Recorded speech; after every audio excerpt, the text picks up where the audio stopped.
देख रहे हैं सुदर्शन न्यूज। नमस्कार, सुदर्शन न्यूज पर यूपी विशेष देख रहे हैं आप और मैं हूं आपके साथ वागीशा पांडे। बुलेटिन की शुरुआत कर रहे हैं।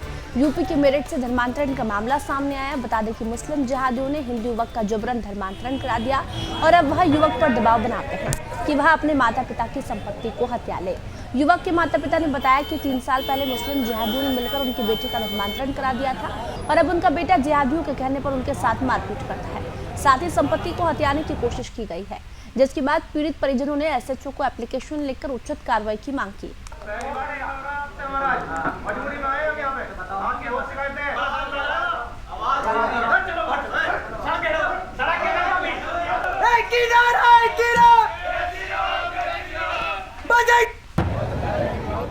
बनारस में गंगा नदी का जलस्तर लगातार बढ़ाव की ओर है। पहाड़ों पर भारी बारिश के बाद जमीन पर नदियों का जलस्तर खतरे के निशान के करीब पहुंच चुका है और गंगा का पानी अब शहर में प्रवेश करने लगा। प्रधानमंत्री नरेंद्र मोदी ने बनारस के मंडलायुक्त से फोन पर बात करते हुए हालातों की जानकारी ली।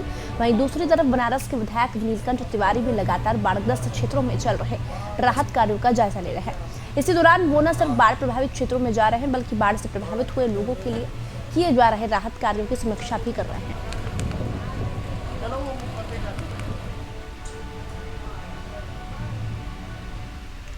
चंदौली में भी गंगा के बढ़ते जलस्तर को लेकर डीएम ने बाढ़ प्रभावित क्षेत्रों का जायजा लिया। साथ ही अधिकारियों को 24 घंटे अलर्ट रहने के निर्देश दिए हैं।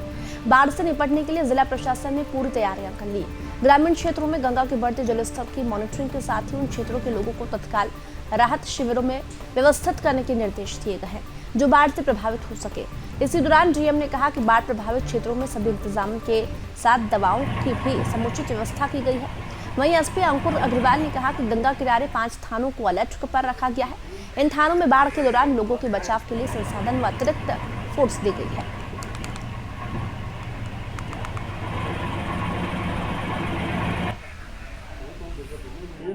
ये चंदौली जनपद का सकलडीहा तहसील अंतर्गत सोनबरसा गांव एरिया है और ये बलुआ थाना क्षेत्र का ये माँ गंगा का ये गांव है।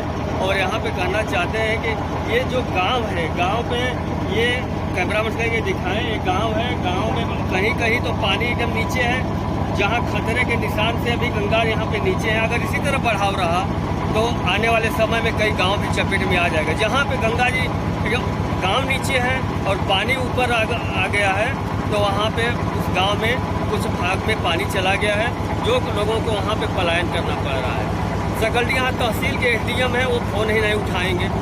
संजीव सिंह डीएम जो है यहाँ पे कलेक्ट्रेट में मीटिंग करते हैं, बैठक करते हैं, उसमें क्या होता है ये अच्छा प्रश्न बना हुआ है। यहाँ के डॉक्टर महेंद्र पांडे सांसद हैं और केंद्रीय मंत्री भी हैं, अभी उनका इस दौरा नहीं हुआ है कि आगे सुदर्शन न्यूज चैनल की खबर के बाद क्या असर होता है। कैमरा में जितेंद्र दिवस प्रशांत सिंह जगत चलो। फिरोजाबाद में नवसृजित नागरिक सुरक्षा कमांडिंग की गोष्ठी पुलिस लाइन सभागार फिरोजाबाद में आयोजित की गई। इसी दौरान जिलाधिकारी और एसएसपी मौजूद रहे। बता दें कि नवसृजित 85 सिविल डिफेंस मेंबरों को उनके ट्रेनिंग, दायित्व और पुलिस प्रशासन के साथ फील्ड वर्क पर जिम्मेदारियों के बारे में जानकारी दी गई और अब 85 civil defence member traffic police के साथ फील्ड में अपनी जिम्मेदारियों को निभाएंगे। बैठक के दौरान जिलाधिकारी ने नागरिक सुरक्षा में खाली पदों पर सम्मानित नागरिकों की भर्ती की बात कही है।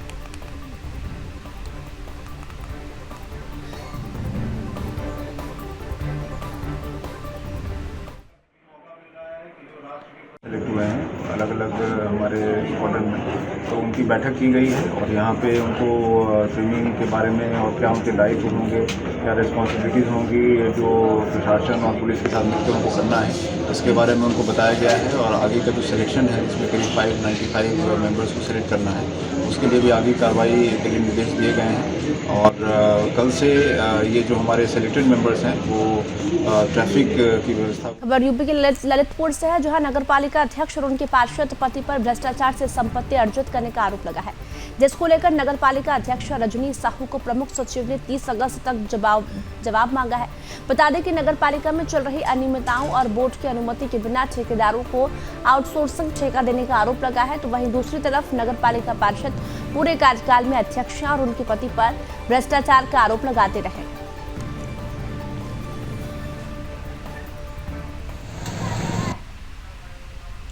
यूपी के बलिया में शेर की दहशत से लोग काफी परेशान हैं।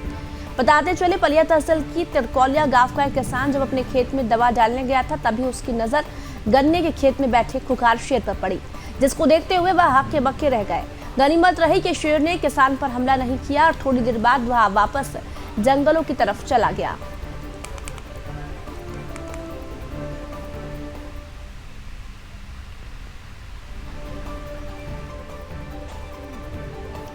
यूपी के सोनभद्र में बिजली के तारों और खंभों की दयनीय स्थिति बनी हुई है, लेकिन विभाग कुंभकर्ण की नींद सोया हुआ है। किसी बड़ी दुर्घटना के घटित होने पर विभाग खानापूर्ति करते हुए लीपापोती में जुड़ जाता है। वहीं चतरा ब्लॉक के रामगढ़ में 11,000 वोल्ट का तार टूटकर घरों पर गिर गया, जिससे घरों के इलेक्ट्रॉनिक उपकरण में बिजली उतर आई है और एक युवक व्यापारी की मृत्यु हो गई। मृत्यु से आक्रोशित निवासियों ने रोड जाम कर बिजली विभाग के खिलाफ जमकर नारेबाजी की।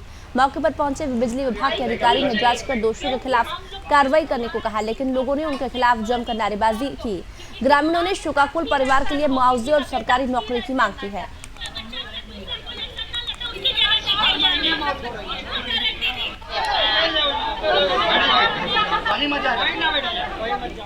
यूपी के महाराजगंज में 17 साल की युवती की हत्या से जुड़ा मामला सामने आया है। बता दें कि युवती की बेरहमी से हत्या कर दी गई। मिली जानकारी के अनुसार जिस दौरान युवती अपने इंस्टीट्यूट जा रही थी, इसी दौरान बीच रास्ते में किसी अज्ञात व्यक्ति ने युवती का गला काटकर हत्या को अंजाम दिया और बॉर्डर के पास ही सुनसान सड़क के किनारे युवती का शव मिला। वहीं गांव वालों ने घटना की सूचना पुलिस को दी और पुलिस ने शव को कब्जे में लेकर पोस्टमार्टम के लिए भेज दिया है। फिलहाल पुलिस मामले की जांच में जुटी हुई है।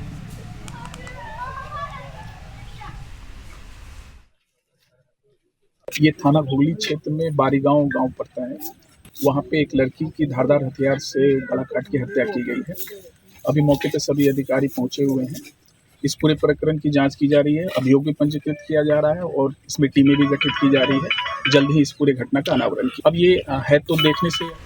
खबर यूपी के बरेली से है, जहां सिरसा चौकी के सामने तेज रफ्तार का कहर देखने को मिला। बता दें कि तेज रफ्तार से आ रहे टैंकर ने ट्रैक्टर ट्रॉली को पीछे से टक्कर मार दी। टक्कर इतनी भयंकर थी कि 6 लोगों की मौके पर ही मौत हो गई, जबकि 15 लोग गंभीर रूप से घायल हो गए।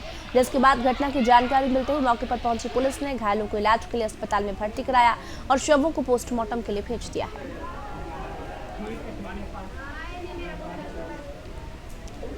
खबर मेरठ से है, जहां महज 8 महीने की उम्र में अनमय जिंदगी और मौत की जंग लड़ रहा है।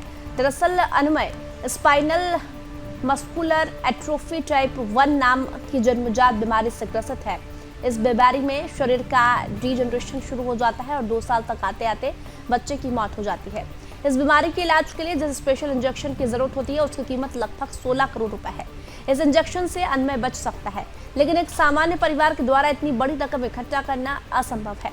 हमारे सहयोगी अमित सिंह बच्चे के माता पिता से बातचीत की है और समाज से सहयोग की उम्मीद भी की है।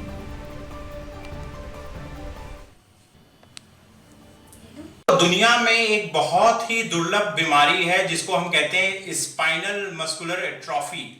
ये बच्चों में होती है, पैदा नवजात शिशु में ये बीमारी होती है।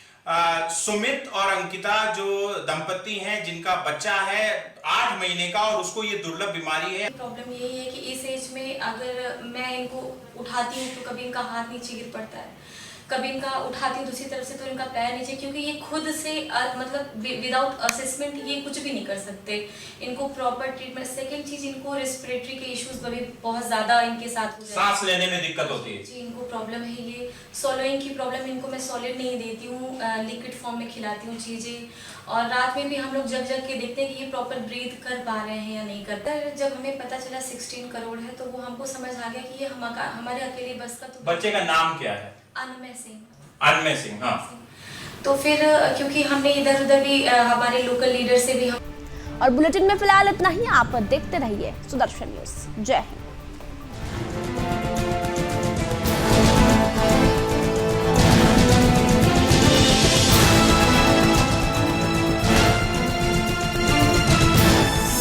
आप देख रहे हैं सुदर्शन न्यूज।